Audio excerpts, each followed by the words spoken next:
Hey everybody, welcome to The Void, a show dedicated to filling the void between being an employee and becoming self-employed.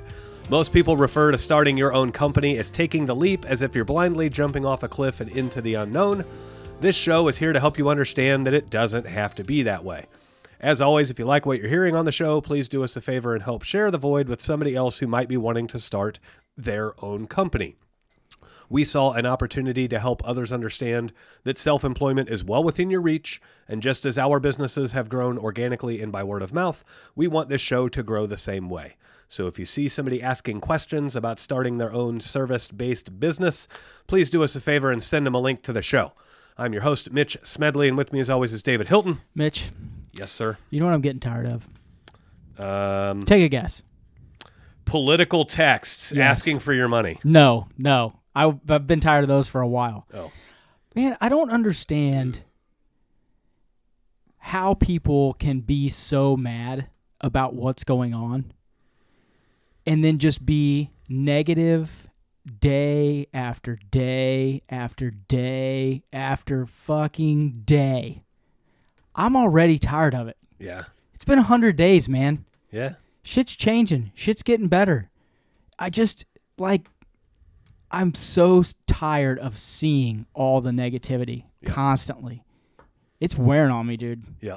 It makes me, and it doesn't make me mad that people have opinions. It makes me mad that I have to see it constantly over and over again. Right. That's why I left that group. Dude, I'm just sick of it. Group. I'm sick of it, man. Yeah. I hate it. Yeah. I don't want to be the crotchety old man that has no friends and moves to the lake because he's just trying to get away from everyone. Like, I don't want to be that guy. Sound like a bad idea. But, man, at what point is my sanity more important than being where I want to be at? Right. It's just crazy. Yep. It's crazy, dude. Yeah.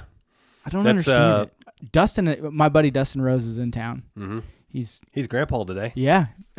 For a couple days now. Yeah. But him and I were talking, he's staying at my house. We were just talking about this. I told him, I said, I always thought when old people move to the lake or down in Florida where there's no one around or in the boonies that they were just like crotchety old weirdos. No, it's because they're just sick of everyone's shit. Yeah. They're like, I'm going somewhere where there's not as many dip fucks. Yeah. He's like, yeah. He's like, you're 100% right. He's yep. like, yeah.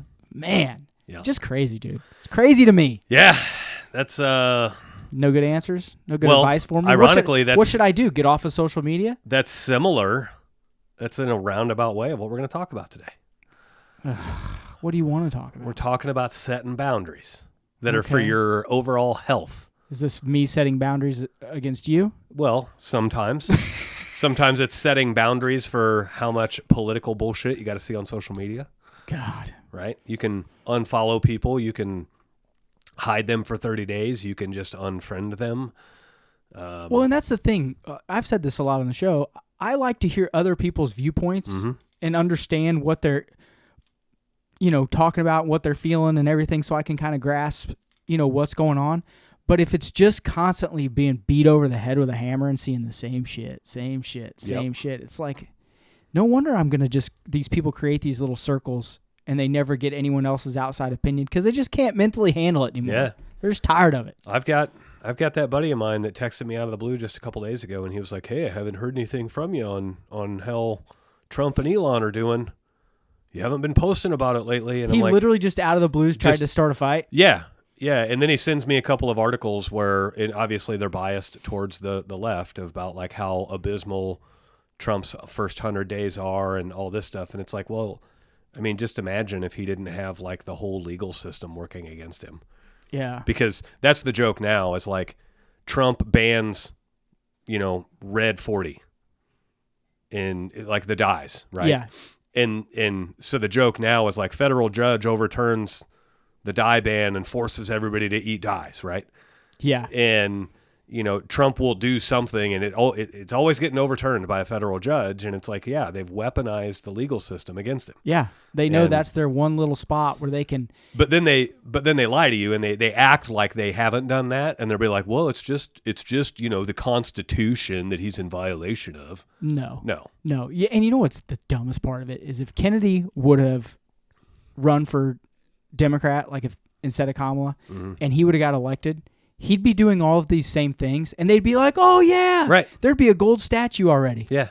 Yeah. Like, how can you let your hatred for one person destroy the overall health and wealth of this country just because you're a fucking idiot? Right. Right. What are you doing, man? That's the whole flip-flop thing on immigration, because all those people crying for immigration, or crying that immigration is, the deportations are bad now. Yeah. Those are the same people that were like, 5-10 years ago. Yeah. They were like, no, they got to go. They're taking low-paying jobs, and we have people on welfare that could be getting those jobs and doing them, right. But they're letting illegals have those jobs. And now they're like, we need due process for every single one of them. First off, due process is only if you're a citizen. Yeah. If you're not a citizen, you don't have the right to due process. I think that's the Constitution. I think it was Senator Kennedy. I can't remember who it was, but they were like, he's been in front of 13 judges. Like, how much more due process does the guy need? Yeah. Oh, we talking about 13 man? The MS-13 gang member? Yeah. People will literally just scream and yell at the top of their lungs. I haven't stood in front of 13 judges in my entire life. I'm counting. Give me a second. No, I'm not to 13. I'm probably like 5. I was going to say, I think I'm at like 7 or 8 maybe. Yeah. And it's for piddly shit, Yeah. Traffic tickets. I'm talking total, not even me as the... Yeah. Oh, you're talking even like... defendant. Like you're talking as a witness and everything. Well, yeah, like total time in a courtroom in front of a judge. I mean, we got threatened, like we got like small claims court sued. You guys did? 15 years ago. No, the company I worked for did. Oh, okay. And, the Broken Stop. Yeah. I thought you meant you. I was like, no, you haven't. I'm even counting that. So, yeah. Oh man. Yeah. People they need to calm down. Yeah. They just need to calm down. They need to calm down, and they need to realize just how, like, I mean, it's the same people that will let the outcome of a football game on Sunday determine their mood for the next week. Yeah. Like, watch it for the enjoyment, but don't let it impact your mood. Like, it bums me out at night, but then I'm fine. By the time I go to bed, I'm fine. Yeah. Yeah. I'm like, okay, here we are 100 days in. My life hadn't changed all that much. Mine has. I made a ton more money. Thank you. Don't get me wrong. I like Trump, but like, I haven't. Yeah. The president doesn't impact your day-to-day life as much as you think they do. No. So. Well, I will say this. They do if you allow them to. Oh, yes. And you live in hatred and confusion because you just accept to realize that it's not that bad. Yeah. And I think that's what you're seeing a lot right now is you're watching people that are heavy into politics and allow politics guide their emotions. You're watching them kind of crumble in their personal lives a little bit too. Yeah. I can see a lot of those people that were heavy into politics, heavy, and you watch them in their personal life and they're struggling hard right now. Yeah. So like their emotions, depressions and emotions. Well, their emotions get up, and then their emotions dictate how they act, and they fight with their spouse, and they fight with their kids, and they get fired, and they're it's just like you literally are letting what the media says to you about how you should feel in politics ruin your life. Yeah. Yeah. Like when we talk about manipulation and they're trying to keep us separate for a reason, that's why. Right. So that you'll feel bad and put in power who they want in power. Yep. It's crazy, man. Yeah. Yeah, it's wild. Nuts. How big that chasm can get when you really want to look at it. I saw a meme the other day. I wanted to do our own, and maybe we still will. It was an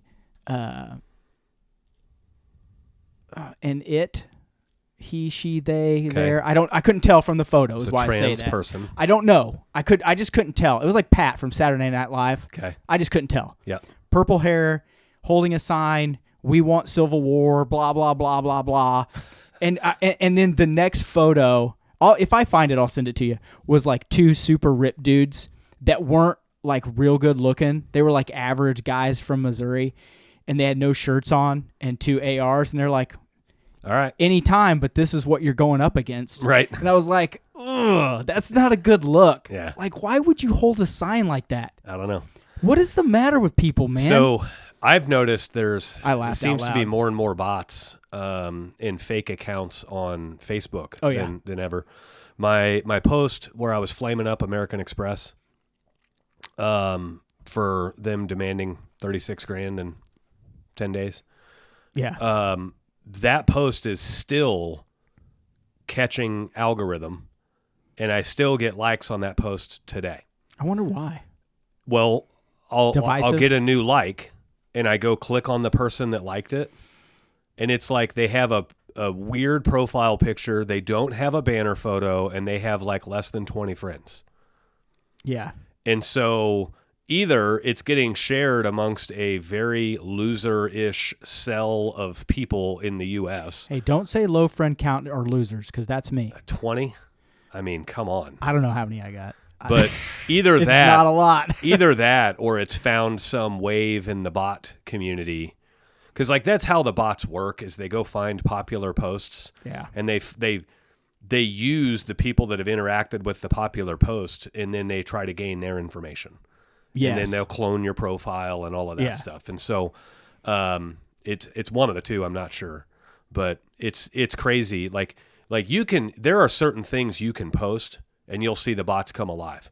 You can post that you have tickets for sale for an upcoming event. There's 1,000. And you'll have a ton of other people saying, I have tickets too. Let me know. Trying to scam people. Right. Yeah. It's no different than whenever the first TradeWinds event we ever posted. We posted up tickets are finally on sale, blah, blah, blah. And within an hour, there were people in the comments saying, I bought tickets and my plans changed and I can't go. So I'm selling them for face value. And it's like, we haven't sold any tickets yet. Yeah. We can see. And number. Like those are bots. And what's funny is like they're not your friends. No. They're searching Facebook for tickets. They literally go to Facebook and search the word tickets, and they find every post that's offering tickets for sale, and they're trying to scam people out of money. It's crazy. It is so wild how all that stuff works. You know, speaking of events, we haven't said this on this podcast. Right. Our next event is Vegas. July 26th in Las Vegas. Yeah. Now, the way we're going to do this is it's members only unless there are tickets left over. Unless we have availability. And right now it looks like we'll have, I would say 10-ish, maybe. 10 would probably be my guess. Yep. Or you could sign up for TradeWinds for 1 month. And then you get a ticket. You could buy a ticket and then cancel. You don't have to be a paying member at the time. Like just, I mean, if you want to. Right. TradeWindsConsulting.com, winninginthetrades.com. I think winninginthetrades.com is still tagged over there. We've had some issues. Yeah. TradeWindsConsulting.com. Click on events. Yeah. Come and see me and Mitch. Yeah. In Vegas. Maybe see him get harassed by a gay man. I mean, if he still works at that bar. Dude, you know what would be... You know we're going back there. I know. That was a fun fucking time. You know what would be even better than that? Is if it was a trainee. A hot trainee with some nice jugs. Oh, like a different person this time? Yeah. Oh, okay. Yeah. Oh, you're thinking I meant if he turned into a trainee? Yeah. Like, I don't think he was going that way, but you never know. Super cool, dude. Yeah.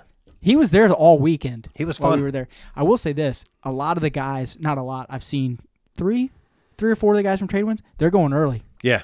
George is going from like Thursday to Sunday. Or no, I think he said Wednesday to Sunday. Yeah. And I think I'm going to go. Time. John Castro's going. He's bringing his wife with him.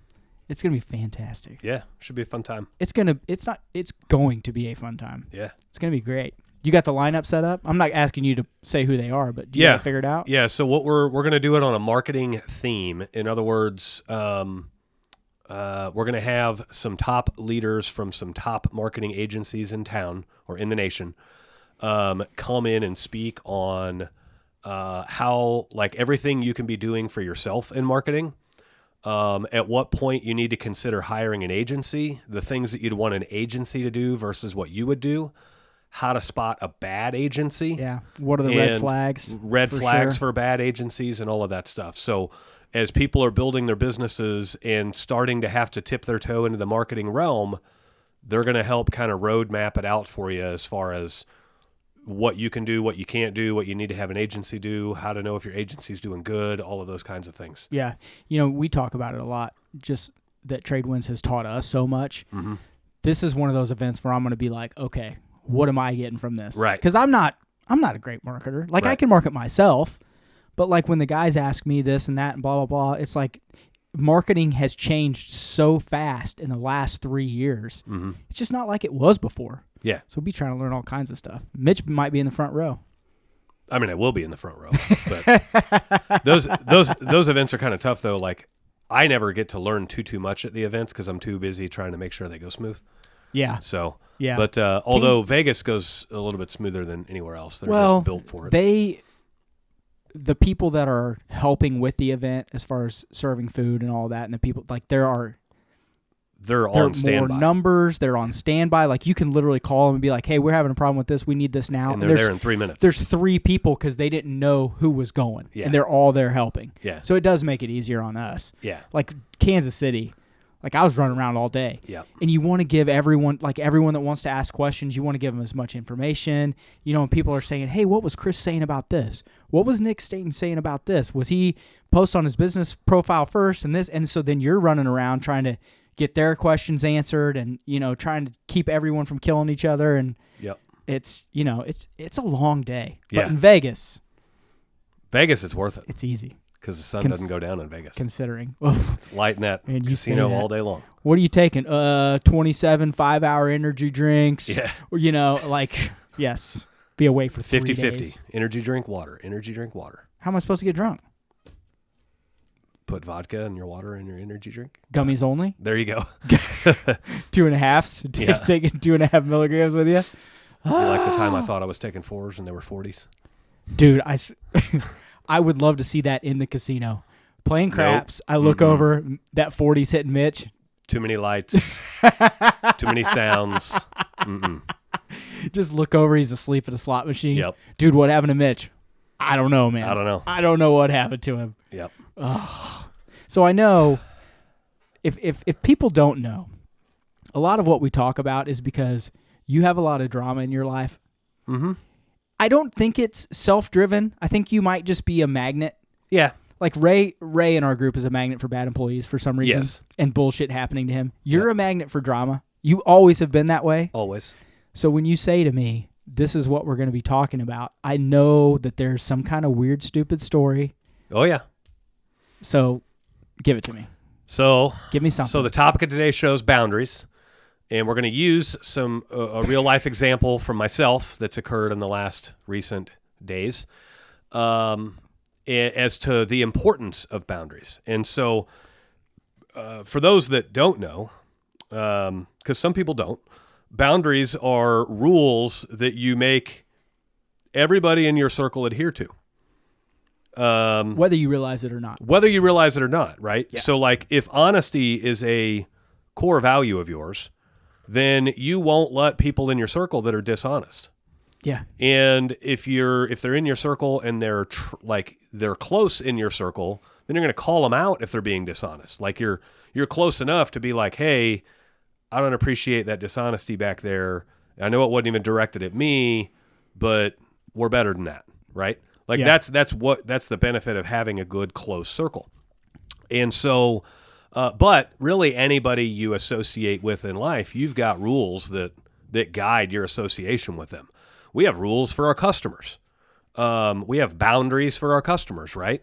We're not going to let somebody try to take advantage of us. We're not going to send our guys into an infested house. With feces all over it, cockroaches, whatever. Yeah, like feces we do run into just because it's sewage mess. But I meant animals, like letting your animals out of control. Yeah, animal the whole feces thing is just a biohazard. Right. We're not going to put our guys in a structurally unsafe house. We require shoring. Like we have safety boundaries. We require shoring on all excavations. All of those things. And it's just the culture of our company. It's the culture that our employees go by. And like our employees know that all they have to do is call me and say, "Hey, I declined working in this customer's house because of a cockroach infestation." Yeah. Cool. Did you tell dispatch? Yes, I did. Cool. Now it's noted on dispatch. Yeah. Sweet. And they know they'll never ever catch flack from me. They just have to tell me about it, so I'm aware of it too. Right. Well, I mean, let's be honest. It's a safety thing. Oh, right. You want your employees to feel safe. If your employees don't feel safe at work, don't come at us like, "Oh, we can't find anybody to hire." Right. Dude, right. Come on. And I learned a lot about that from when you and I used to work at Enterprise Rent-A-Car, and Enterprise had that philosophy where you never needed a manager. everybody was a manager.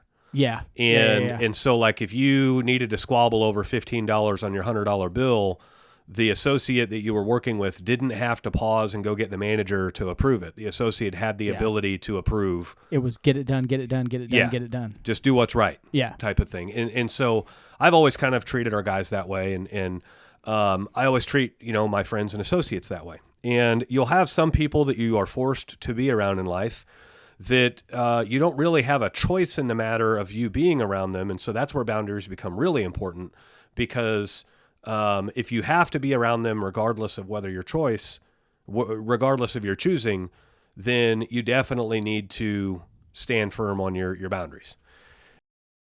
All right, so you've newly started your company and you're trying to pinch pennies. However, you don't realize the biggest thing that's hurting you right now is not gathering all of your information into one spot and making it super efficient for you to use. So the answer is Field Pulse. It gets you off of paper tickets. It gets you off of all of that crazy office work at the end of the day and reconciling all that stuff. And it lets you organize everything with ease. It puts it all into the computer. It actually puts it all into the cloud, so it's not even putting it on your computer. And it lets you organize your customers. It lets you organize all of your service calls. Heck, it'll even route you to your service call. And the best part is, even after all of that, you'll probably realize about a 100% growth in your business just in the first year of using Field Pulse. So if you'd like to check out Field Pulse and see what great looks like, click on the link in the description of this show. And so we have a neighbor a couple doors up the street that Is this a neighbor I know? Yes. Okay. Over the course of the last, 8 years, we've realized he's just more and more of a loose cannon than ever. And like we've always known he's an interesting guy. Yeah. But he's got anger problems. He's got temper problems. And he's married to a girl we went to high school with. I know. That's crazy. She was so nice too. Was. Yeah. Not now. Well, I mean, would you be? Right. Yeah. And so, the police frequent our neighborhood quite a bit because of him and all of this stuff. Are they coming to see him? Yeah. Oh, yeah. Or he's calling on other people? Yeah. I mean, he got raided by the ATF a couple years ago. Really? Yeah, for buying and selling too many guns without a license, without a firearms license, or without a dealer's license. I didn't think that was a thing. Is there a number? Is it like cars, like up to 12 or 10 or something? It was enough that the FBI and the ATF were here. Yeah, I'm asking you questions you could possibly not know the answers to. I don't know. But now, like when someone talks guns, I'm engaged immediately.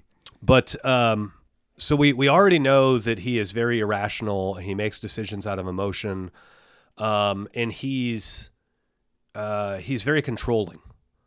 And does he listen to this podcast? I don't know. He's not going to come to my house, is he? I doubt it. He doesn't even know where you live, but it doesn't matter.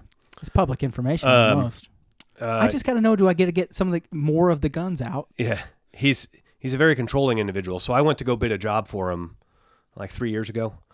And he just took possession of this building about 15 minutes prior to my arrival to give him an estimate. Had he been it before, I guess?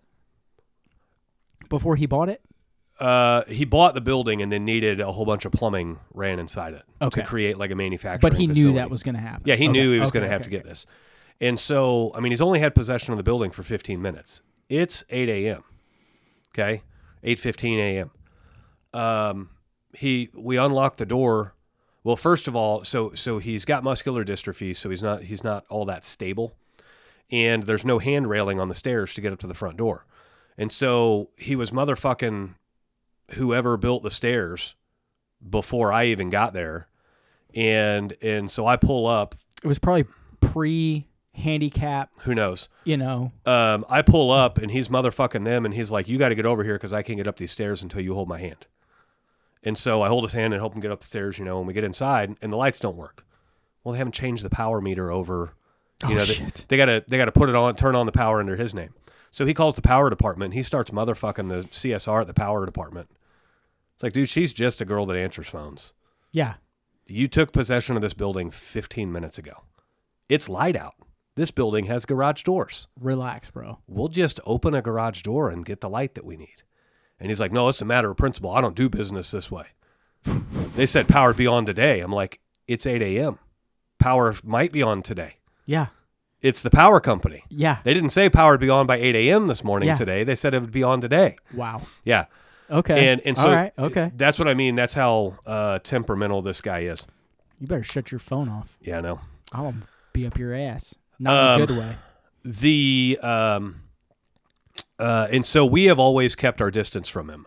This guy is also the same guy that once we got FCC clearance to start texting our customers, doing texting campaigns. I think I remember you hearing me about that, telling me about this. Yeah. So just so you guys know, if you want to text your customers legally, you have to go through this process with the FCC, and you got to follow some rules. And there has to be clear opt-outs for people to opt out and all this stuff. And so it took us about 6 months to get cleared to send texts. We got cleared to send text, and we sent out a text. And he calls me, and I'm on the other line, so I forward it to voicemail. And he leaves me a voicemail that just says, "Call me ASAP." And so then I was still on this other phone, so I'm texting while I'm on this other phone call. And I just said, "Hey, what's going on?" He goes, "I need to talk to you by phone, not text." And I'm like, "Well, I'm on another call." Well, this is the controlling nature of him. I understand, but how you read that, like, how do you know that's what it was? Because you know him well enough to know? I know him well enough. Or later you knew that. Well, that's why I hate texting. Yeah. Well, his attitude later proved that that's the way it was. And so I tell him I'm going to be on this call for a while, but I can text what's going on. And he goes, "I didn't give you permission to text me, and your company's texting me."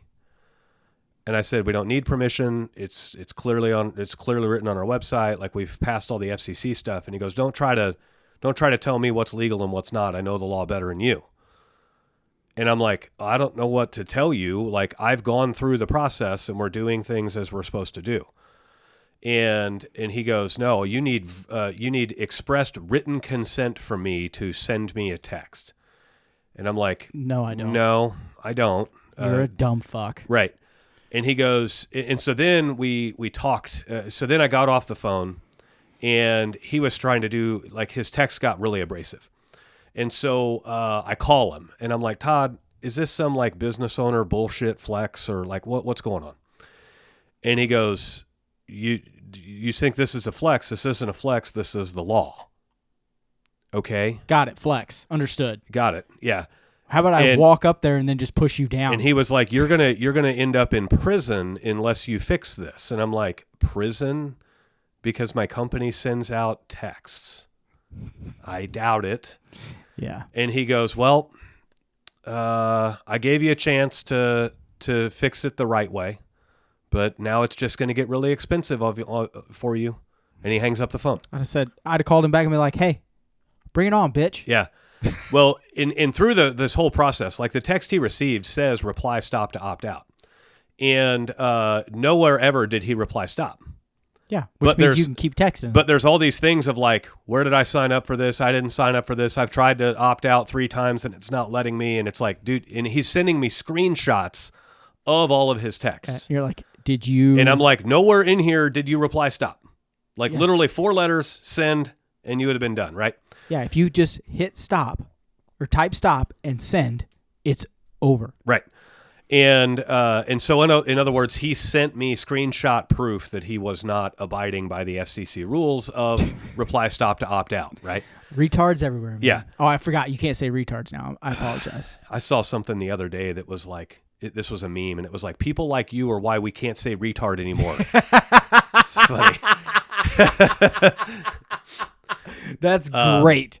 But and so that's how Todd is. Todd wants to try to outsmart you, like, try to play this big, I'm smarter than you, don't even mess with me. I mean, I don't want to get into a whole thing here, but it's because he's got what he's got. You know what I mean? And so he's got little man complex. He could. That's exactly what it is. Yeah. But I mean, he's notorious for biting off more than he can chew whenever it comes to arguments, because I mean, he's been bloodied and bruised from picking fights in gas stations and getting his ass whipped. Are you serious? Oh yeah, yeah. I love it. And what happened to you? Well, run my mouth. Yeah. Fucking teeth knocked. Yeah. Look, hey, and I'm saying that I've been beat Yeah. Okay, like I understand. Right. Sometimes you got to pick your battles wisely. But like I've seen him argue with other neighbors and everything else, and it never goes well. He doesn't argue to like get to common ground. He argues to argue so that he's on the top of the hill. He wants to argue so he can like prove you wrong. He can be right. It's a personal vendetta for him. It's not to create move the event forward, create common ground, or anything like that. No, dude, people wonder why I moved out of that neighborhood. Oh, right. And it wasn't because I had problems in the neighborhood, but I just knew. Oh man, yeah. You could see other neighbors bickering, fighting. Well, my yard line is actually here, dude. You're talking one pass on the mower. Who gives a shit? Right. Yeah, I couldn't do it now, man. And so since that time, so that was about 2 years ago. So have you guys been at like odds since then, or you just avoid each other? Yeah, we just avoid each other. Okay. But he's got 3 daughters that are always outside playing, and he's never outside with them. Are these the ones that used to jump on your trampoline? Yes. But their parents didn't watch them, so you took the trampoline down because you were afraid that he'd try to sue you? Well, the day that he told me that it was going to get really expensive for me for not asking his permission to text him, I literally came home that day. Did you cut a hole in that thing? No, I took the trampoline down, threw it away. I took our zip line down, threw it away. I'm like, that guy's a loose cannon. Yeah. I mean, just imagine if his daughter breaks his arm on my trampoline. Yeah. You know, oh my God. The parent who's never been outside to watch your kid expects me to watch your kid for you. You know full and well that they're on my property jumping on my trampoline. Yeah. But you put out no regard for their safety. How can you be such an, like, think about it. Think about those little girls ran down here one time. Uh-huh. And they're like, we're going to go jump. And they're so excited. And they get down here and it's not here. Right. And they're like, oh, Mr. Smedley took down his trampoline. Yep. And it's your fault as a parent. Not you. His. Oh, no. It's his fault because he's a fucking piece of shit that his little kids can't play on that trampoline, dude. That's crazy. So that was the only thing that ever allowed his kids to really come into my yard. And so very soon after I took that down, his kids were playing in my driveway. And I said, girls, there's nothing for you to play with in my yard. There's no trampoline. There's no zip line. There's no reason for you to be in my yard. Please do not come in my yard. And the oldest one looks back at me and she goes, my dad says you took the trampoline down because he was going to sue you. So he knew. Yeah. Without me even telling him. Like he knew. He lined it all up, right? Yeah, and then told his kids. that. What a piece of shit. Right. So, wow. Saturday night, Friday. Was it Friday night? Today's Tuesday for all of you listening. Are you talking about this last Friday or Saturday? Friday night. Okay. We're out on the boat. Friday night. Yep. We had a group call, and then you were going out. Yeah. Yeah, okay. We went out on the boat Friday evening, and ended up being a fuck ton of us out there. We had 2 boats full of people. And that's also why I don't go out with you anymore. Yeah. Because I'm afraid one of them is going to be like that guy. No, they're pretty cool. Mm-hmm. If you're going to invite somebody on a boat, they got to be pretty cool because you're trapped. I know. That's what I'm afraid of. I don't know the people that you invite. Yeah. Just because you think they're cool doesn't mean I think they're cool. Yeah, we kind of turned one boat into the chill spot and one boat into the surf boat. And so we were kind of the chill boat. And so we were just anchored out and chilling and enjoying our time with friends. And I get a call from Todd. And just a random out of the blue call? Just random out of the blue call. And I already know he's controlling. And I refuse, so this is a boundary I've set, I refuse to drop what I'm doing when Todd calls. Yeah. I'm not giving him that satisfaction. Yeah. Right? I'm surprised he would call. So continue with the story. Mason's out on the lake with us. Grant is home with a friend. Okay. And so immediately I'm like, what did Grant do? What did Grant do? Why would Todd be calling me, right? So I don't answer Todd's call. And then he texts me and Danielle both and says, I need one of you two to call me immediately. And see, again, I'm such an asshole. I'd be like, nope. I just reply. I immediately replied with about ? And about. See, yeah. I'm just nope. In other words, yeah, I saw your phone ring. I let it go to voicemail. Yeah. In other words, I'm telling him immediately. I intentionally didn't answer your call, right? No, you're not an instigator. And so I call Grant and I'm like, do you have any reason why Todd would be calling me? And Grant says, yes. Carly, his daughter, thinks that we shot her in the face with the BB gun. And I'm like, what do you mean she thinks? I don't know why she thinks that, but she does. And I'm like, okay. You know that I have cameras on my house? Uh-huh. It's time. Oh, yeah. You got to get some cameras, man. And Lorex, for anyone that's listening, is fantastic. Lorex. And so I'm like, Grant, did you? And he goes, no. We were playing our chicken game that we play, and then by the time we saw Carly, we were already back in our yard and shooting the gun into the woods. The gun was never even pointed near her. They shot her. No, they didn't. Okay. And the chicken, this is a Red Ryder BB gun, okay? Yeah, it's a click, spring-loaded. Spring-loaded. You can see the BBs come out of it. And they play this game of chicken where they put on safety glasses, and they stand way far apart and shoot each other, and then...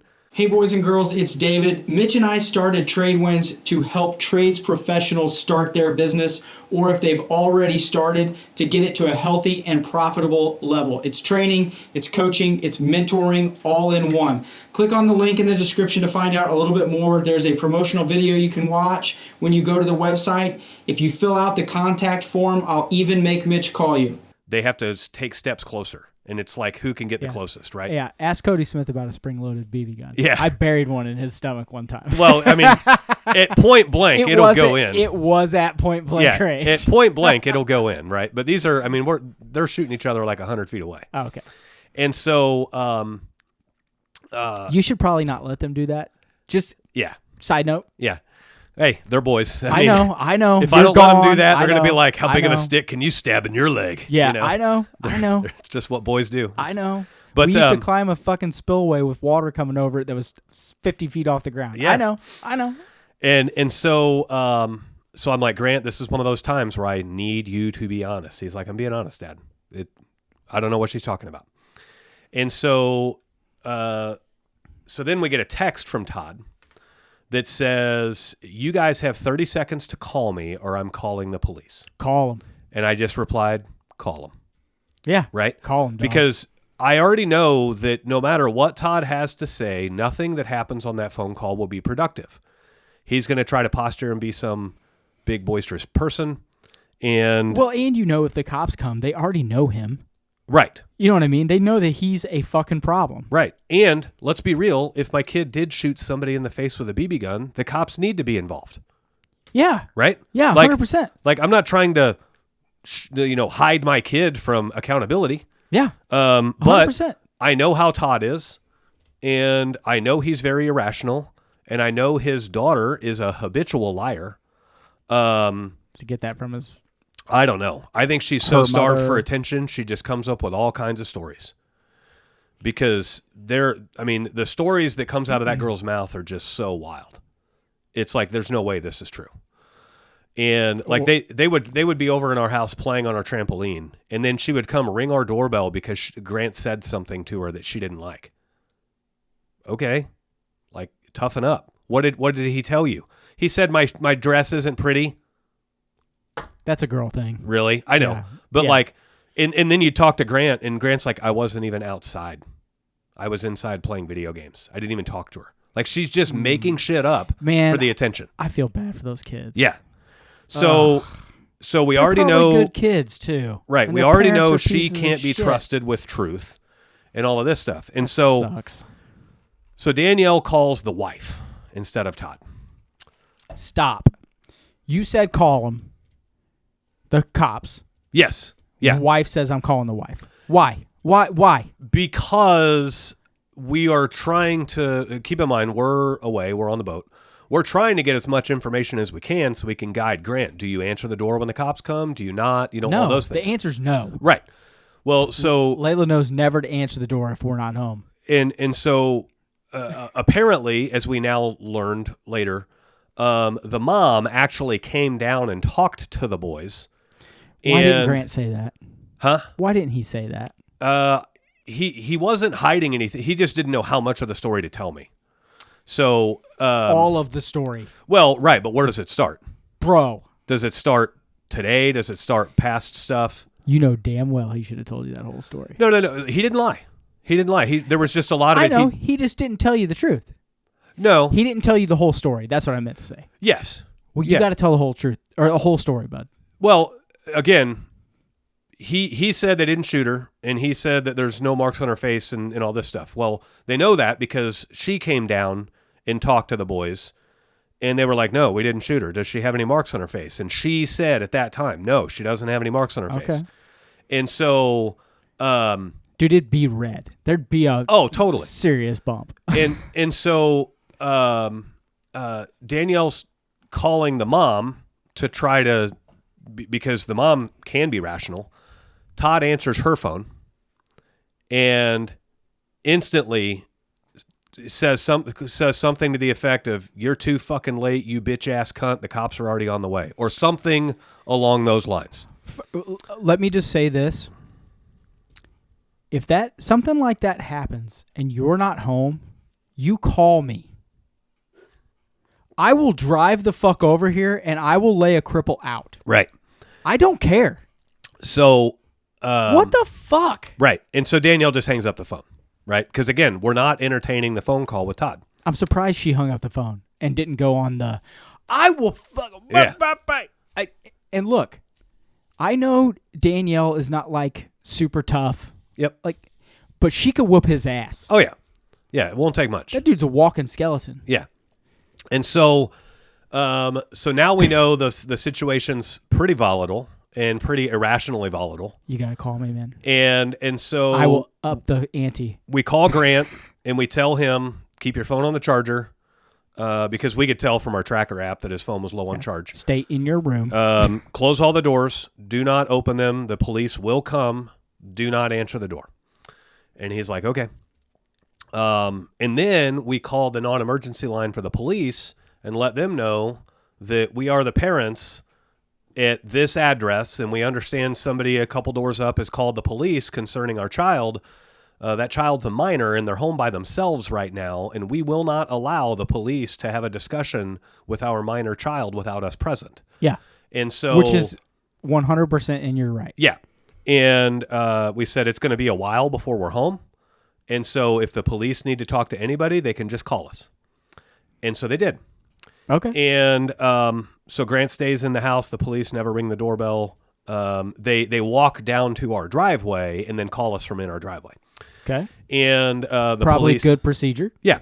And so the police, proceed to tell us like everything we already knew, that she thought she was shot by the BB gun, but it turns out the sight of the BB gun traumatized her. And so she keep in mind, her dad owns like 1,000 guns. Yeah, the ATF is already there. Yeah. She claims the sight of the BB gun scared her, and so she was running inside, and when she ran inside, she fell, and she was so lost for words. That's the first thing that could come out of her mouth whenever her parents asked, "Why are you coming inside in a rush and so upset?" So she flat out admits she made up the whole thing. Jesus. And they said, so there's no mark on your face because you didn't get shot with a BB gun. And she's like, right. I just didn't know what to say. Got it. Okay. So, and again, like you and I were talking about recently, I've kind of had a little bit of a bad run with cops not being quite where you need them. First off, us having a minor conversation about it is a fabrication. We've talked about it a lot. At length. You have got to be, like, the whole time you were telling me this, all I think of is when the cops call, they see these red circles, and there's like the Smedley house. Yeah, oh yeah. The guy up the street, the person down below the creek. Yeah. There's all these red dots, and they're like...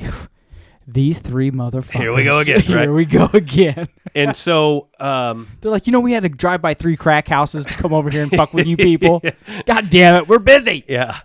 And so the cop's talking to Danielle, and I'm letting Danielle kind of handle it all because she kind of took the lead on that. Yeah, and you're on the TRT and get mad. I understand. No. 100%. And I'm sitting right next to her, and so the cops are like, no, nobody was shot. And so we're good there. And Danielle's like, all right, so then we're good. And the cop said, well, there is one other thing. And we're like, what? And they said, well, there's an ordinance that means your child can't be shooting that Red Ryder BB gun outside. And in city limits? They're right. And I didn't even think about that. And Danielle's like, I thought that was, the discharging of firearms is against the law. But bow and arrow, pellet guns, all of that stuff was okay. And they said no, and as Todd pointed out, because Todd does know the law very well, he just doesn't apply it with tact. Or to himself. Right. He said, apparently from Todd, your kids are outside all the time with like Orbeez guns and BB guns and Nerf guns. And Orbeez gun would not count. They said any device that fires a projectile is against the law in the city limits. You tell me Nerf guns illegal? They specifically said Nerf guns. Who do they think are buying these things at Walmart? Right. Okay. And I'm like, and I hear Danielle over the phone, like, you're serious? And they were like, yes, we could, like, could or are? We could cite you for the discharge of a projectile within city limits. Do you know what the ticket on that is? I'd have been like, write the fucking ticket, bro. And tape it to the goddamn door. And so, yet again, here we are in a situation where the cops have been called out on a complete fabrication and proven fabrication. The girl admits, I didn't get shot. And yet the cops are still trying to act like you're not totally in the right here because your kid shoots a Nerf gun outdoors and he shoots a BB gun into the woods. I don't understand why kids can't be kids. You know, everyone wants to bitch and moan that kids aren't kids, like when we were tough in the 80s and riding bikes with our heads split open. And it's like, no, now you get in trouble for shooting a BB gun into the woods. Right. Like, and Nerf gun. I mean, they specifically said Nerf gun. What the fuck? Well, and how that came about was Danielle was like... Have you seen that granny that's got the fucking Gatling gun? Yeah. That when she has Nerf wars with her kids? Right. Like, what are we doing, man? Not to mention there's like school... they're not school sponsored. They're school affiliated Nerf wars. The seniors do it every year. Are you tired of complex and high credit card processing fees? The Void Podcast has negotiated exclusive rates for the Void listeners. This program's tailored for trade businesses like yours. And if you're using House Call Pro, switch and you can expect to save $80 for every 10,000 you process per month. Don't let high processing fees drain your profits. Visit empowerpayments.com/the void or call us at 913-423-1265 now and unlock your savings. They play this game of like last man standing and everybody has a Nerf gun. Yeah. And if you're the last one standing, you win the game. Man, stuff's so different. Like ours was just drink as many beers, last man standing wins. Like, what the fuck happened? But Danielle was like, by the way you're explaining that rule, it sounds like Nerf guns are even illegal, and that's crazy. And the cop said, actually, Nerf guns are illegal. Okay, then you are crazy. And Got it's it. like, Understood. Oh my God. Like, people wonder why I moved out of city limits. Like, is my arm considered a device because it can release a projectile? Stop. You know what? Well, I'm serious. Like, that's not where I was going with that. Oh, no. Get your mind out of the gutter. That's the first thing I went to. I was like, But, I mean, like, how dumb are we going to make this? Yeah, first off, I can throw a rock that'll hurt you more than a Nerf gun, a BB gun. Right. Like anything. So, yeah. Yeah. But if I throw a rock, I'm going to jail. Yeah. But keep in mind, we can't charge somebody with Grand Theft Auto because they're in possession of your stolen car, right? So is it, I didn't think you were going to bring that all the way back around. But weird rules, right? No, it's insanity is what the fuck it is. I don't want this thing to default back on that because I'll probably be following up with the Nerf. I mean, imagine living in a city where your kid can't play with a fucking Nerf gun. And by their rule, you can't play with a Nerf gun in your home either because your home's inside city limits. A water gun's the same thing. A water gun fires a projectile out the front. Yeah. Yeah. You're telling me we can't have water guns now? Right. You can't have Nerf guns? Right. So I'll probably be chatting that up and following up with that part. But the premise of this whole thing is, had I not put boundaries in place, and the boundary was I do not talk to Todd. There's no reason I would need to talk to Todd if it was truly an emergency. Let's say my kids did shoot her in the face with a BB gun. Why didn't he call 911? He would have called 911. Immediately. He would have addressed it. No. Right? Because he was... And what's fucked up is, like, literally, my daughter comes into my house, screams I get shot with a pellet gun. Where? She shows me. I look at her forehead. I see nothing. What are you talking about? Right. I immediately question. Right. And it's not even so much that I care. It's that I want to know exactly what happened, and I want to have all my truths and facts in place before I go run amok like a crazy person. Right. But apparently, this guy needs something to fucking do. Yeah. You remember I told you not that long ago that I just need to start keeping a list? Yep. Guess who's on my fucking list? Yeah. Yeah. Well, so I'll read through the text that we got from him. So at Dustin 8:04, here so bad. I need one of you to call me immediately. At 8:04, I reply with about. And then at 8:04, he said, Mitch, pick up the fucking phone and call me or I'm going to call the police in 30. You got 30 seconds to figure it the fuck out. Call him, bitch. I said, call them. See, you're not... He knows... Well, I shouldn't say this. I don't know how to say this. I feel like he does that because he knows you won't be up in his shit. Right. Like, Well, I would have been... Before any of this ever happened, like the first time, dude, him and I, one of us would have been going to jail for assault. Right. And then this whole situation doesn't happen. People don't realize this about Mitch. Mitch is a super nice, calm, diplomatic individual. You are. Yeah. Man, sometimes you got to just beat the shit out of somebody to get them out of your life. Yeah. Like, you know? So then 4 minutes later at 8:08, he says, Mitch, your fucking son shot my daughter with a BB gun. The police are on their way. I gave you an opportunity to handle this, which is proof that he wanted to argue about this. He knew that it didn't happen, and he just wanted to, like, what is us talking about it over the phone going to do to handle it? It's not. If your daughter got shot in the face with a BB gun, the police need to be called. Yeah. So, like, what would our phone call do to handle it other than feed into your desire to posturize and everything else? And so that's why I have that boundary in place with him. And boundaries will be different for everybody. But with him, it's like, I don't talk with you over the phone. There's nothing productive that comes from a phone call. Do you think that if I walked up the street and asked him if his wife was home and then she came to the door, like I said, hey, Todd, I did some HVAC for you not a while back. I went to high school with your wife. Is she home? I just wanted to say, hey, how are you guys? And then she came in. I was like, hey, you want to go get a drink or something? You want to get the fuck out of here? Yeah. I think he'd lose his mind. Who knows? You know what? That's not the answer I want. I want, yes, he would lose it. What if she's like, yeah, sure, okay. She probably wouldn't. That girl's weird. But yeah. So here's your wife. Here's the wild thing.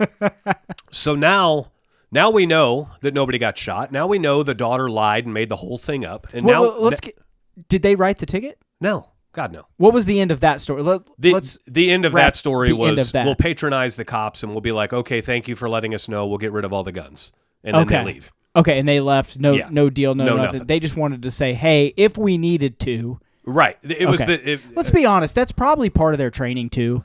Like, hey, maybe we have to say these things so that civilians are aware of the law. Right. Not necessarily that if we see your boys out in the yard with a Nerf gun, we're going to write them a fucking ticket or take them away or write you one. Right. I guarantee that's part of their training. Could be. But so now that Todd and his wife know that his daughter was lying, and now that they know she made the whole thing up. No apology? Not apology, not a word, not a nothing. You should send him some mail. It's just a letter that says, hey, just wanted to let you know, no hard feelings after all of that. You know, stuff happens. Just waiting around for our apology. Yeah. You asshat. Right. And it's like, okay, so the guy that likes to blow things up so he can argue blew something way out of proportion, didn't get the argument, and is now probably still resenting the fact that I didn't bow down to his orders and call him when he wanted me to call him. No, I don't think that's how those people are. I think those people literally wipe it clean and they're like, and they don't think about it anymore and it doesn't bother them and they're like, next time I'll get them. Yeah, maybe. And they're totally calm and rational about it because I think that's what insane people do. Yeah. Yeah. And so like. Because you know you're not the only person on his list. Oh, right. He's got, so he just goes on to the next one, trying to fulfill his sick little fucking whatever it is. Right. Right. Those people get some kind of sick satisfaction about telling people off. Yeah. And they get really pissed whenever they can't get an inch on you to tell you off. Yeah. Todd wanted to tell me off, and I wouldn't pick up the phone. And so he tried telling me off through text, and I simply replied, call them. Like he sent all those texts, and literally I sent 3 words. He sent his whole first text, and I just said about. And he sent the next text, and I said call them. Yeah. He sent the last text, and I didn't reply. Yeah. Like he's baiting you. I'm not buying the bait, right? That's the boundary, is I do not conversate with you. This make me sound like a psychopath. Like we'll be on Facebook or whatever, and people will be like, anti-Trump this or anti, and I'm only using this as an example because it's easy to understand. Well, Elon this and that, and I bet you don't like celebrities for this and that, blah, blah, and I will be super calm. I'll be like, I don't know why you're trying to get me riled up. I'm just literally giving you my opinion. It doesn't really matter. I don't get worked up over it. It doesn't really affect me that much. Then they get real pissed. And then there's like 17 pages of just bullshit after bullshit after bullshit. Read this article and tell me what you think. And read this article and tell me what you think. And they always send you homework. Yeah. It's like, I'm kind of busy. Like I have a job and a life. I'm not just sitting here on Facebook just trying to argue with people. I was just stating what I believed, and that's it. And man, they lose it. Yep. Just like that. About 17 text messages. Right. Dude, do you have something better to do? No, I'm on this building. I'm a fucking loser. Yeah. I mean, although he's probably not. But, it just let it go. Yeah. Like, what kind of satisfaction do you need? You're going to, as in business, you're going to have to set boundaries with people. You got to set boundaries for your customers for sure.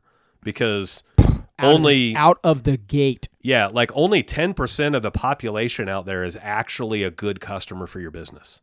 A lot of people think they want everyone to be a customer, and you don't. I'd say it's more than 10. Well, you got to keep in mind, like if you're in a home service business, 50% of the population rents. So there goes half of them right out of the gate. Yeah, I'd say it's more I'd say it's more like 20%. Of the 50% that's left, maybe 20% of them aren't your customer. Of the 50% that's left, which would be 10%. I mean, like, I don't want to get on a whole side tangent. Some guys that run service love working for rental agencies. Those are their customers, and they like it, and it's not a big deal. And in certain areas of the country, it does work. Yeah, keep in mind, though, like, if you run service and you work for apartment complexes, you have one customer. That's the apartment complex. It's not the people in the apartment complex. Yeah. Right? Yeah, you could talk percentage of revenue. You could talk all kinds of things. Yeah. But I guess what I'm getting at is even in apartment complexes and commercial work, you have boundaries you have to set. Yeah. You have to clearly communicate those boundaries. And the boundaries, like I clearly communicated this to Todd when he was trying to argue with me over the text message thing. I told him, I'm like, Todd, you and I have wasted... You and I are what I would consider higher value people. We've wasted 25 minutes arguing about this when you literally could have typed 4 letters and hit send, and this is over with and done with. So I don't believe that you wanted a quick and amicable end to this. I think you were looking for a fight, and you're not finding one here. He's looking for something to do. Yeah. Some people thrive on drama. Right. And so it's their adrenaline. I said, because of that, I don't talk with you anymore. And so I said, talking with you has not gotten me anywhere in recent times. And so I don't talk with you anymore. And so that, like, we haven't spoken since since Friday. And even Friday we didn't speak. Friday it was texting, right? You know what I've really learned over the last 3 weeks? You got to get the fuck out of this neighborhood, dude. Yeah, maybe. No, not maybe. You got to get the fuck out of here. I need to buy that land by you. I need to find out if it's for sale or not. It's for sale. It's got a for sale sign, but it's not listed on any sites. Exactly. Yeah. You know why. I've told you why. They want too much for it. No, because it's already been approved for a subdivision. Yeah. And it's in Blue Springs city limits. You can't shoot guns out there. You got the same problem you got fucking here. Even beyond all those bean fields, it's still in city limits? Yes. Wow. That sucks. Oh, well. I would love for you to buy it. It'd be fucking fantastic. Yeah. There's great hunting right there. It'd be like backyard neighbors almost. It'd be really cool. But put us a zip line in from my house to your house. Did we just become best friends? I put my nuts on your drum set. Okay. Oh, yeah. Okay. Did I get you off track? I apologize. You've got to recognize who you're dealing with. And especially in business, there's going to be times where you have to deal with people that you don't like, but you have to. For instance, your sales manager at your parts supplier, your account manager. That may be somebody that you don't get along with. So you have to set boundaries. When and will you communicate, right? You have to set boundaries for your customers. Here's another breach in boundaries. That same night, Friday night, 10 o'clock at night. Are you still on the boat? No, we're putting the boat away. Okay. Getting home from putting the boat away. Okay. I get a Facebook Messenger message from an older acquaintance. Hey, Mitch, I need you to call me immediately. He called and I missed his call because my phone's on vibrate 24/7. Mine is too. He called, I missed his call, and I got a Facebook message from him. Or no, maybe it was a text or a voicemail or something. I got a plumbing question for you. I need you to call me ASAP. Dude, it's 10 o'clock on a Friday night. I'd have called him. No. Dude, 10 o'clock on a Friday, if I'm still up, I'm drunk, I'm like, let's see what this motherfucker wants. So then, 5:30 a.m. Did you call him? Saturday morning. He's calling back. Oh, okay. And then he sends a Facebook. No, he messages into our... If it's that big of an emergency and your plumber buddy doesn't answer, call a real plumber. Or call the main line. Or the main right? line. That's really what I meant. In other call words, a plumbing line. Yeah. And so, let's see. He called, and then he texted my phone, and Danielle was like, who the fuck is calling you at 5:30? And I looked at it, and I'm like, it's this guy. And she was like, ugh. So we go back to sleep. Do I know who this is? No. Okay. And so then, like 3 hours later, it's like 8:30 in the morning now, she's lighting him up. She's found him on Facebook, and she's texting him. And she's like... First off, that's psychotic behavior. Not really. Yes, it is. It's disturbing her peace, too. Dude, that's psychotic behavior. Yeah. Like, she's literally acting out a vendetta because someone called early in the morning. What if it had been me? It would have been different. It still would have been disturbing her behavior. If you call at 5:30 in the morning, there's a good reason. And you and I have the relationship to be understanding of that. Dude. This is one of those things of you never hear about somebody until they need your services that you provide. And all of a sudden, hey, Mitch, old good buddy, old pal.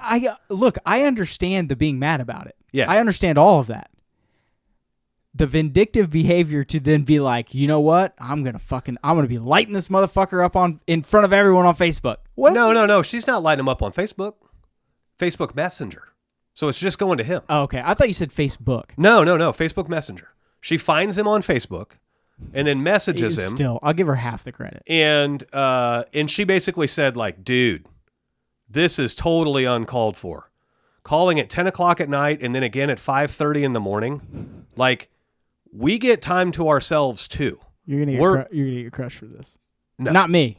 Like, we get time for ourselves too, and we're not to be at everybody under the sun's beck and call for whatever plumbing problem they have 24/7.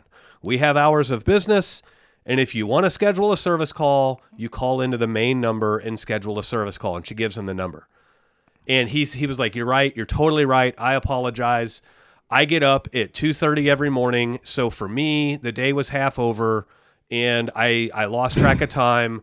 I didn't realize it was 5:30 a.m. when I was calling. Okay, that's first off, that's a lie. That's a problem, right? First off, that's a lie. And I mean, kudos to Danielle for doing that. I probably would have said something, but I wasn't going to call the guy at 8:30 in the morning. Like, no, I'm calling you when I'll get around to it. There's a lot of people that think because your phone rings, you have to answer it. Yeah, that's as a one-man show in the heating and cooling industry in the summer.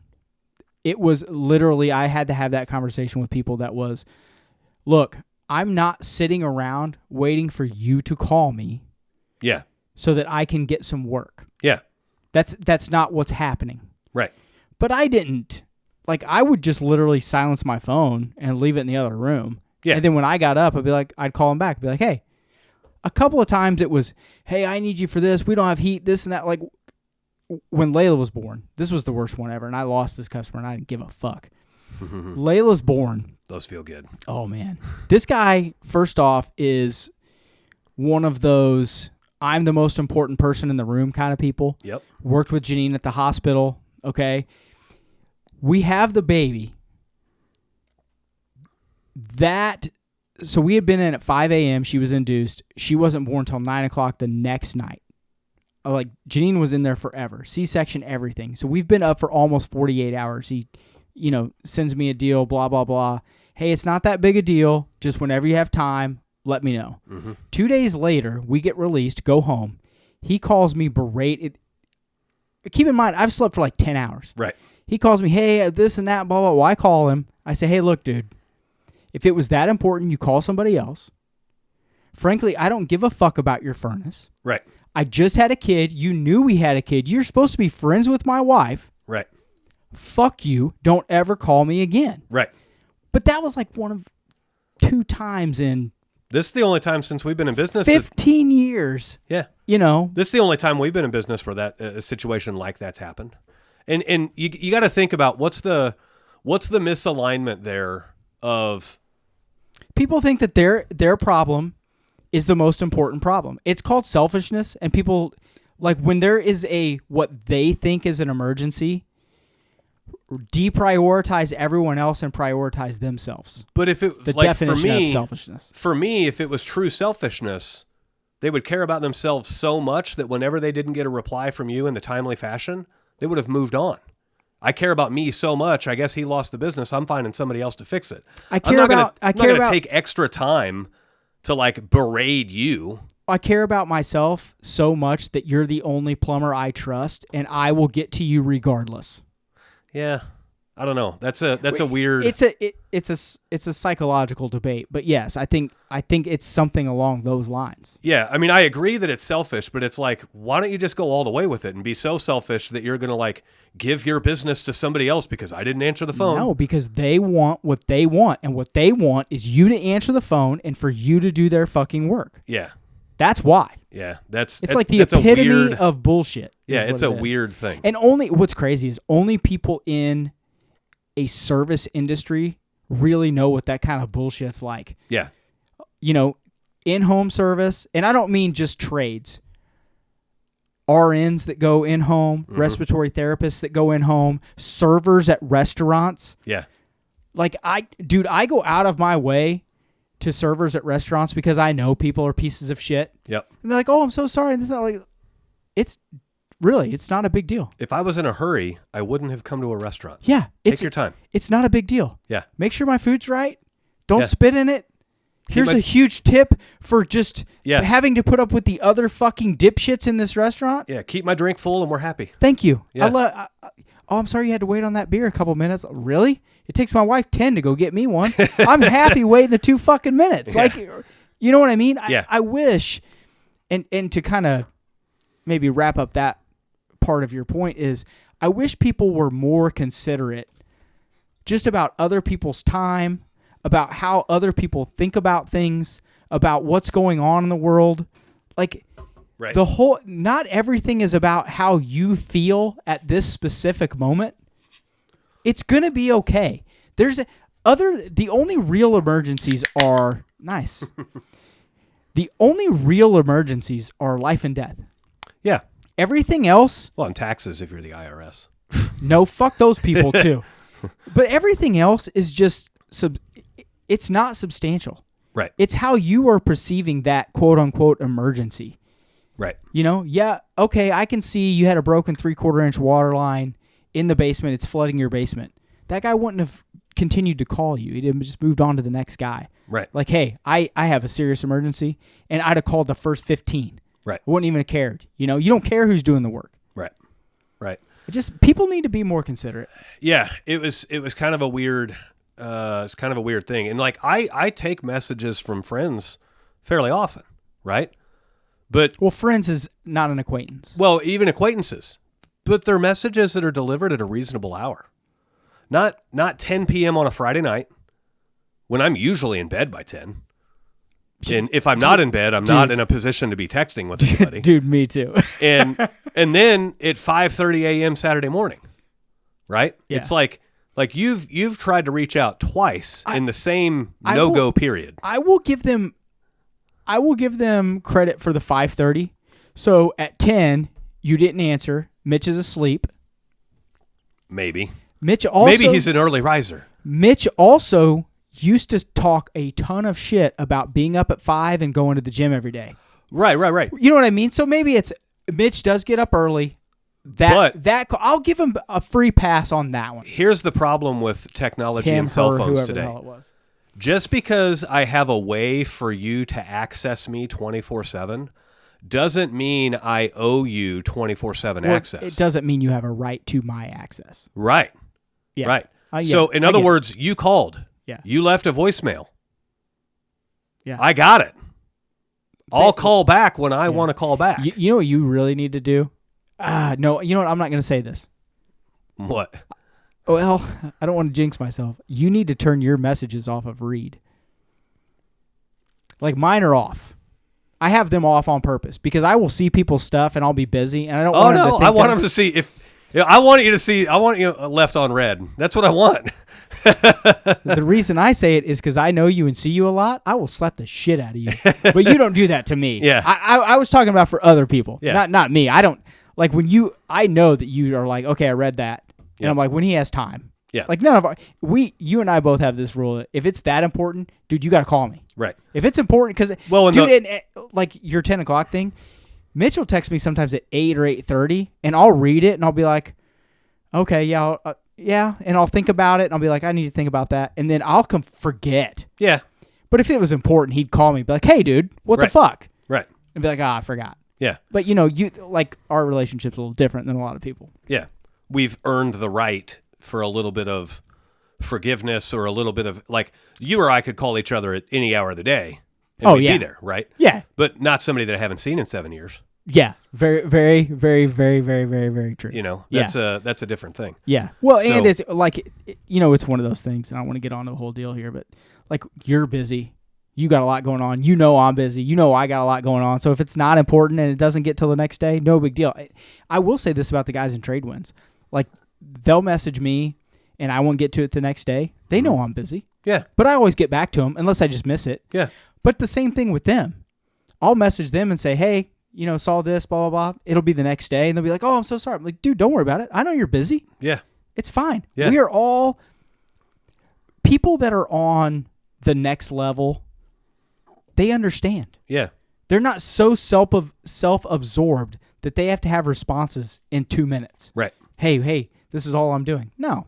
Right. We got lives. We're successful. We're doing things. Right. Let it go. Fuck it. It's not that important. Well, and even like I'll get messages from complete strangers that are asking for advice or whatever. And then I'll just send in the TradeWinds link. Well, I get messages from TradeWinds members asking for advice too. And I'm more prompt on the TradeWinds members than the complete strangers because TradeWinds has, for lack of a better word, they've bought the right to access me at off hours. Well, and they've garnered your respect in their field to say, hey, I'm going to take my time because I know these people are doing the right thing, regardless of the money. Right. There's nothing worse than an asshole. You know what an asshole is? No. It's a person that asks for your advice, but then never takes your advice ever.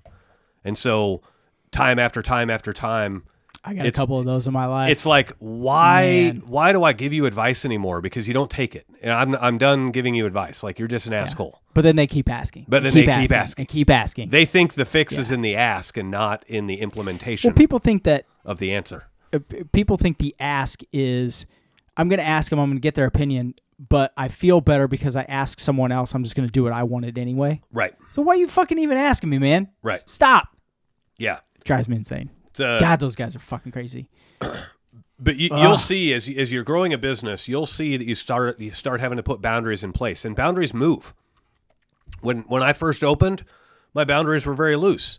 If somebody needed a question, I'm answering the phone at 10 o'clock. Yeah, you're trying to grow your business. Trying to grow a business. Yeah. But then if you want to keep your business from attacking you and eating you alive, and you want to keep your business as a thing that you enjoy instead of a thing that you dread, you have to put boundaries in place. Yeah. You have to put boundaries for, this is my family time.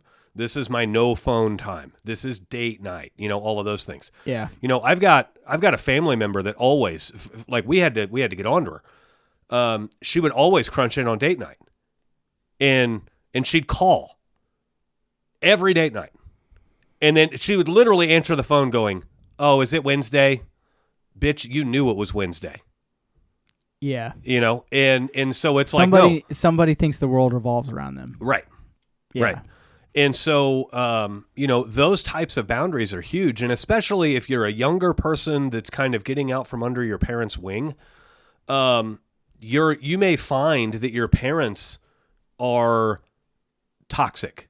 You may find that your parents aren't the best of influence. And so you have to start putting boundaries in place for your parents. And you can do that now that you're an adult and everything else. Yeah. And I'm not speaking from personal experience with that. Like, I'm not saying my parents are that way, but what I'm saying is like that totally happens. There are bad parents out there, and kids figure them out eventually. And if you're a kid that's figured out your parents maybe weren't the greatest, just solve it with boundaries. You don't have to go right the wrongs. There's no reparations that you need for their bad parenting, or whatever else. You just have to put boundaries in place and be like, yeah, remember that, like, all those times that you went off on the server at the restaurants because the food wasn't right? Yeah, that was really uncomfortable, and I know that now. I just thought that's what people did back then. Yeah. And so now the boundary is I don't go out to eat with you because I don't want to be in that position of badgering a server for no reason. And, things like that. Yeah. You'll find that the more you grow, the more boundaries you put in place for a lot of things. If you live in a neighborhood, you may have some great neighborly neighbors, but yet you're still going to put some boundaries out there of what you will and you won't talk to with the neighbors or talk about with the neighbors. Yeah. What kids are allowed to do and what kids aren't allowed to do, like your kids at the neighbors' kids at your house and all of those kinds of things. You don't, what's funny is this is all external of like your direct business, because internal in the business, they're not boundaries with your employees. If you're having boundary issues with your employees, you just need to fire them. It's not or you're a bad boss. Right. Yeah. Right. It's not, when they're your employee, it's not a boundary thing. That's a standard, and that's your job to enforce the standard. Yeah.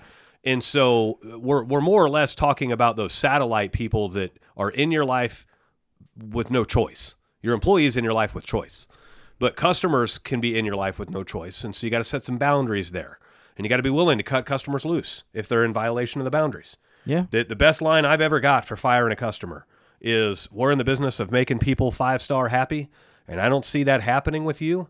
And if I can't make you happy, there's no point in me doing any work for you. Peace, bitch. And so let's just part ways as unlikely friends. Unlikely friends. I haven't heard that in a while. And they're usually like, "Oh, I can't believe you talked to me like that." And I'm like, "What? I didn't say anything bad. Just said." You mean you're mad that I didn't give you everything you wanted? Yeah. And didn't allow you to railroad me? Right. Sorry. Yeah. Sorry. See ya. We went to a waterline leak job this last week. And the guy calls in and says he's pretty sure his main line's leaking. The meter's still spinning whenever he turns the valve off in the house. And and so we get out there and come to find out the house is on estate acreage. It's an 800-foot long water line. Woo. And so we walk the 800 feet and can't find any wet spots, can't find any grass that's greener than normal, any taller grass or anything to indicate an elevated amount of moisture. Okay. And so we recommend a company called American Leak Detection. They use sonar equipment and come out and find it. And they're not cheap. They're about $500 plus $200 an hour.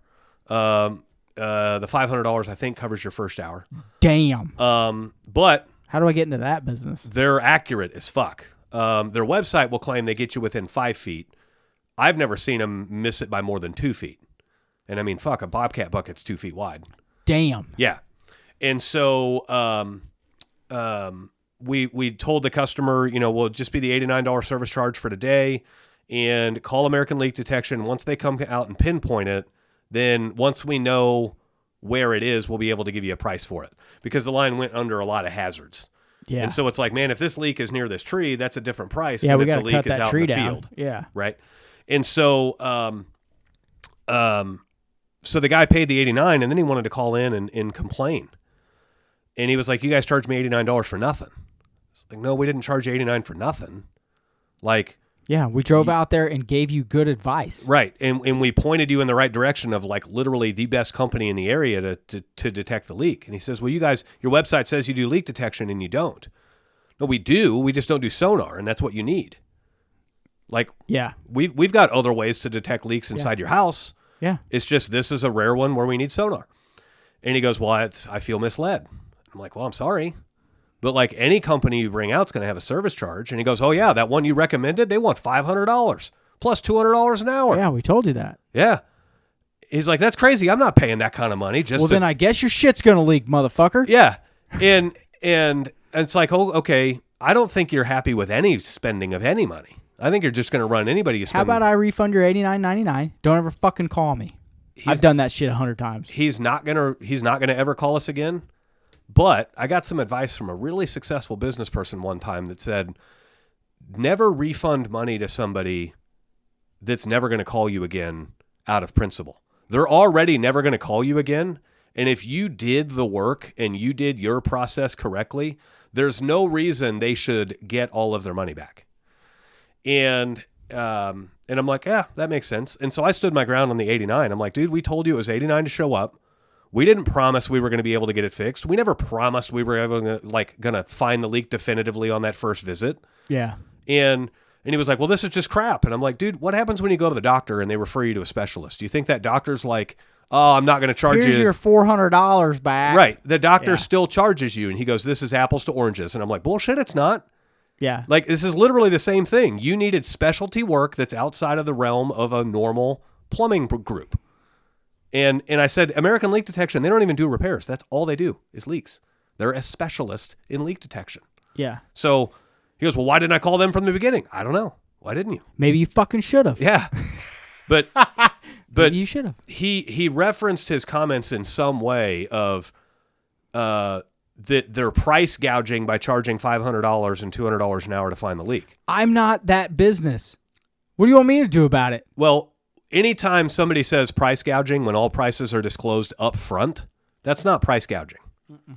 Price gouging is when they have you over a barrel and you have no choice, and then they're like, pay up. Yeah, right? That's price gouging. And so when you get the price gouging complaints, what that means is this person doesn't value tradespeople. Yeah. He thinks we aren't worth the $89 to come out and spend an hour walking his 800-foot water line looking for leaks. And we didn't charge him any excess diagnostic charges or anything. It was just the 89, and we'll get you a price once we know where it's leaking, right?